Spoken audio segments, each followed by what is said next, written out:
Biletlərin satışa bağlı belə bir qərar qəbul edildi. Çünki biz ilk dövrədə Şaxtar Qusar komandası qarşı oynayanda bizə stadiona giriş və azarkeşlərə giriş yalnız və yalnız bilet aldıqdan sonra mümkün olduğunu bildirildi və biz heç bir problem yaratmadan bilet almağa razılıq verdik. Sadəcə olaraq bilet ilkin mərhələdə olmuşdu 1 manat, ardından qaldırıldı oldu 2 manat, ardından qaldırıldı oldu 3 manat. Yəni 3 dəfə qiymət qaldırıldı.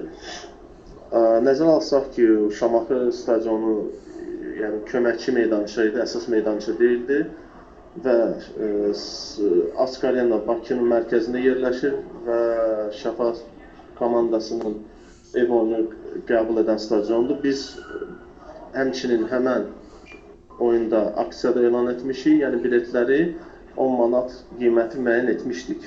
Və həmçinin Şəfa komandasının fan klubu üçün Şəfa futbol klubu biletləri özü aldı və öz fan klub azarkeşlərinə hədiyyə etdi.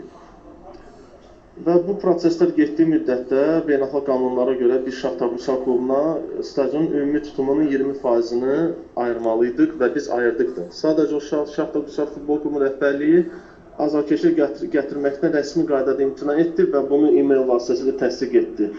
E-maildə Peşəkar Futbol Liqası və AFA həmçinin məlumatlandırılmışdır.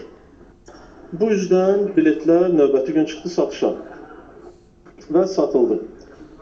Ardından Şaxtar Qusar fanatlarının necə çılğın olduğu, yaxşı mənada, əsl futbol sevər bir zon olduğunu nəzərə alaraq Şəfa Futbol Klubu rəhbərliyi öz fanatlarına ayrılan, belə deyək, müəyyən sayda biletləri 700 civarında yenidən satışa çıxartdı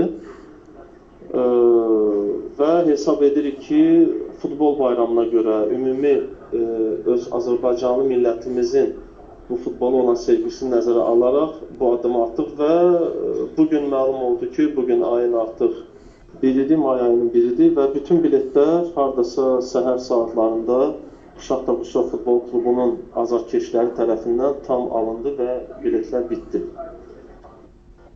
Bizim Şaxtar Futbol Klubu ilə rəqabətimiz düşünürəm ki, Azərbaycan futbol tarixində çox xoşa gələn, hətta deyərdim, qızıl oyunlar silsiləsinə aid olan bir oyuna çevrildi və düşünürəm ki, qismət kimindirsə o da qalib olacaq.